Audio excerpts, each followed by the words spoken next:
dengan masalah kepercayaan masyarakat terhadap institusi Polri. Hal ini yang tentunya menjadi catatan penting dan saya minta untuk betul-betul bisa ditindaklanjuti. Pasca terjadinya peristiwa Duren 3, angka kita langsung anjlok di angka 28. Dan kemarin pada saat penetapan FS sebagai tersangka, angkanya naik menjadi 78. Dan ini adalah pertaruhan institusi Polri, sehingga harapan kita angka 78 itu minimal sama atau naik. Sesuai dengan arahan Bapak Presiden, bahwa kita tidak akan ada yang ditutup-tutupi, semua kita buka sesuai fakta, ungkap kebenaran apa adanya. Jadi itu yang menjadi pegangan kita. Terima kasih tim SUS yang telah bekerja dan saya harapkan untuk tim SUS betul-betul bisa bekerja maksimal sehingga nanti kita bisa tentukan berapa orang yang masuk kelompok pidana utama terkait dengan pembunuhan, mana yang obstrak dan mana yang melanggar kode etik dan semua itu nanti akan kita ungkap ke publik. Kita libatkan juga kelompok eksternal, masyarakat juga ikut mengawasi, teman-teman di Kompolnas juga ikut mengawasi, termasuk juga rekan mitra kita yang ada di DPR yang juga ikut mengawasi, dan ini semua menjadi pertaruhan kita. Saya harapkan untuk rekan-rekan semua mengikuti apa yang menjadi keluhan masyarakat di wilayahnya. Beberapa hal yang menjadi catatan, yang namanya perjudian, apapun bentuknya, apakah itu darat, apakah itu online, semuanya harus ditindak. Jadi saya ulangi, yang namanya perjudian, apakah itu judi darat, judi online dan segala macam bentuknya harus ditindak. Saya tidak akan memberikan toleransi, kalau masih ada yang kedapatan, pejabatnya saya copot. Saya tidak peduli, apa itu Kapolres, apakah itu Direktur, apakah itu Kapolda, saya copot. Demikian juga di Mabes juga sama, tolong betul-betul diperhatikan. Kemudian hal-hal yang menjadi keluhan masyarakat dan dilaporkan, tolong dibereskan. Demikian juga masalah narkoba, jangan ada yang main-main. Kalau ketahuan bermain-main dengan masalah narkoba, mengatur, pengedar atau pengguna, ketahuan, saya copot.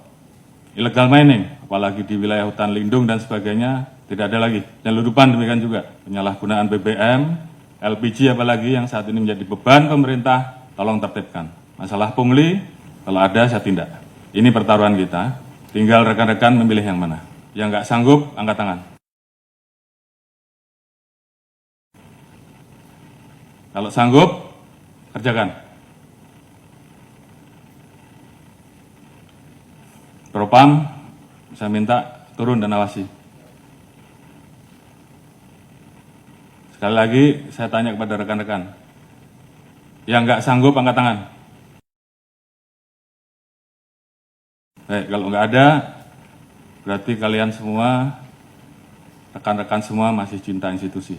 Dan saya minta kembalikan kepercayaan masyarakat kepada kita, pada institusi, sesegera mungkin. Ini juga menjadi atensi Bapak Presiden kemarin pada saat hari ulang tahun kemerdekaan, pidato beliau terkait dengan masalah perlindungan hukum, sosial politik, ekonomi untuk rakyat, pemenuhan hak sipil, praktik demokrasi, hak politik, perempuan, kelompok marginal harus terus dijamin. Hukum harus ditegakkan seadil-adilnya tanpa pandang bulu. Ini menjadi perintah dari pimpinan tertinggi, laksanakan saja. Peran pemimpin juga saya harapkan bagaimana peran rekan-rekan untuk selalu mengingatkan anggota, termasuk mengingatkan diri kita sendiri. Dalam situasi seperti ini tentunya banyak anggota kita yang kemudian tidak percaya diri. Bangkitkan semangatnya, bahwa dari 430.000 personel Polri, saya yakin masih banyak personel-personel Polri yang baik. Tunjukkan dalam kinerja rekan-rekan, sehingga masyarakat kemudian merasakan, kemudian melihat bahwa lebih banyak polisi yang baik. Dan ini kita harus saling mengingatkan. Jangan biarkan teman kita, anak buah kita, kemudian terseret kepada permasalahan yang bisa menurunkan marwah institusi. Pengalaman adalah guru yang terbaik, dan kita minta bahwa ini jangan terulang kembali. Saya sayang pada rekan-rekan, namun pada saat saya harus memilih, maka saya lebih memilih menjaga institusi.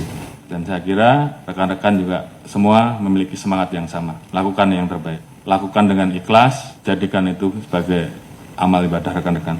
Jaga soliditas internal. Permasalahan yang ada, saya harapkan membuat Polri menjadi lebih solid. Jadikan ini guru yang terbaik. Ingat bahwa banyak yang tidak ingin Polri solid.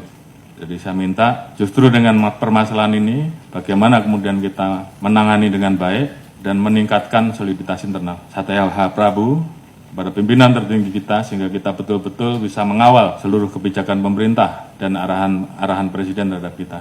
Jaga marwah dan nama baik institusi. Ini bukan masalah pangkat, tapi bagaimana rekan-rekan memposisikan institusi ini di dalam hati sanubari rekan-rekan. Kita menempatkan profesi rekan-rekan sebagai ibadah, maka saya yakin semuanya akan berjalan dengan baik. Setelah ini, tunjukkan kerja rekan-rekan, jangan kendor, semangat, tugas kita masih banyak, lakukan yang terbaik yang bisa rekan-rekan lakukan, kembalikan kepercayaan publik. Dan saya yakin dengan soliditas yang ada, kita semua